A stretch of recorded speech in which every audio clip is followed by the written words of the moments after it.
Alors, après cela, Calvin, il parlait de la théologie, mais pas dans un but de soi. Vous savez, il y a des gens qui aiment l'étude, ils étudient la théologie, mais parce qu'ils veulent fouiller. Ils aiment fouiller.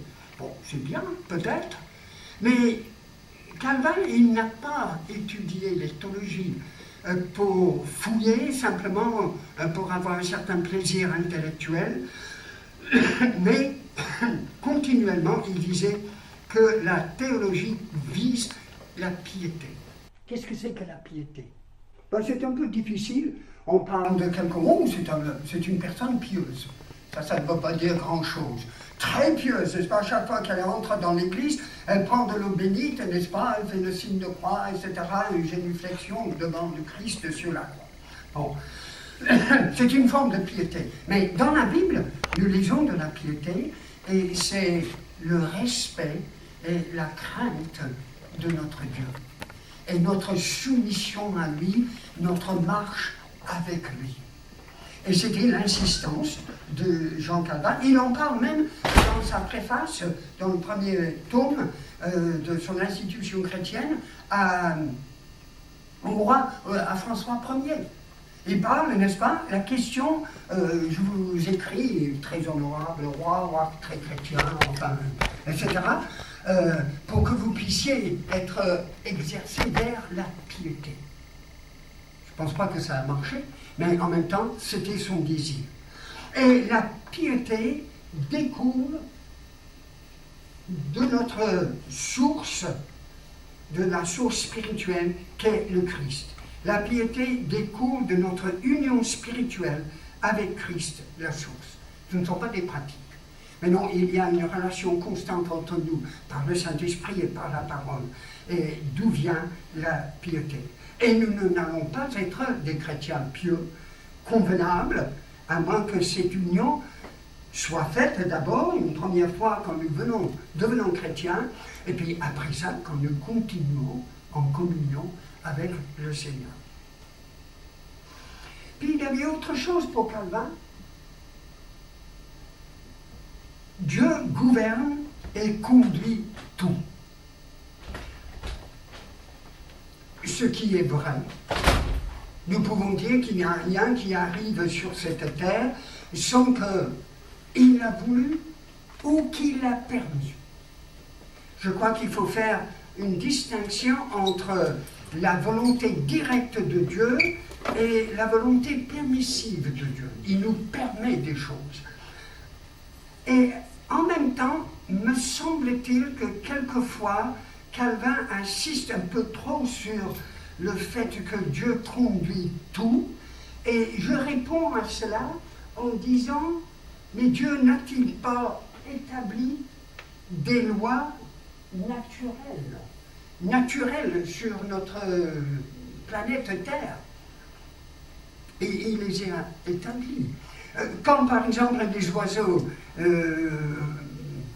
comme les hirondelles, partent en Afrique à la fin de l'été en Europe, en France, est-ce que Dieu dirige chaque bête, chaque hirondelle à faire ce voyage? Non, il y a des lois naturelles.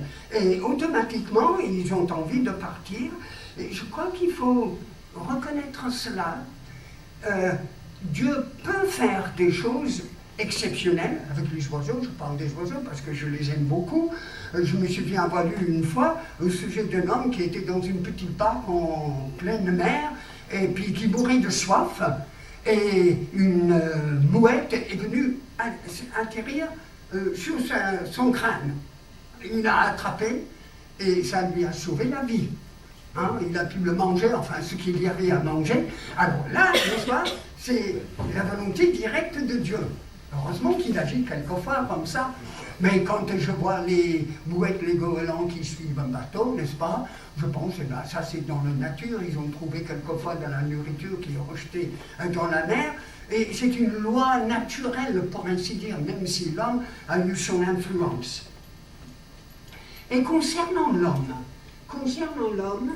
j'ai mis cette phrase, la liberté morale de l'homme. Parce que Jean Calvin, dans sa pensée de l'homme et de la souveraineté de Dieu et la prédestination, hein, quelquefois ça pourrait donner l'idée que tout ce que je fais est prédestiné. Alors si c'est prédestiné, tout ce que je fais, et je ne peux pas faire autre chose que ce qui est prédestiné ou prédéterminé, alors à ce moment-là, je n'ai aucune liberté. Or, au jugement dernier, et c'est marqué comme ça dans l'Apocalypse au chapitre 20, devant le grand trône blanc, nous serons jugés selon nos œuvres. Si Dieu est responsable entièrement de nos œuvres, si je n'ai pas, vous aussi, n'est-ce pas, les êtres humains n'ont pas pu choisir, ça serait ridicule de nous juger selon nos œuvres. Parce que si on a fait de mauvaises choses, on pourrait accuser Dieu. Or, Dieu ne veut pas le mal. Et c'est nous, à cause de notre tendance naturelle, qui nous porte vers le mal, et nous serons jugés selon les choix que nous avons faits. Et j'ai marqué là, n'est-ce pas, là, selon ses œuvres, voit Apocalypse 20, le jugement dernier. Et je crois qu'il faut comprendre cette liberté morale.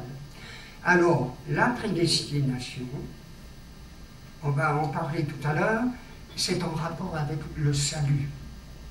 Et nous devons examiner ça avec une certaine paix dans le cœur. Parce que vous savez, à travers l'histoire de l'Église, qu'est-ce qu'on a disputé concernant la prédestination et le libre arbitre de l'homme, etc. Ça a fait des divisions, ça a même fait des dénominations différentes. Mais on va laisser ça comme ça, n'est-ce pas? Ça donne un aspect de la théologie de Jean Calvin.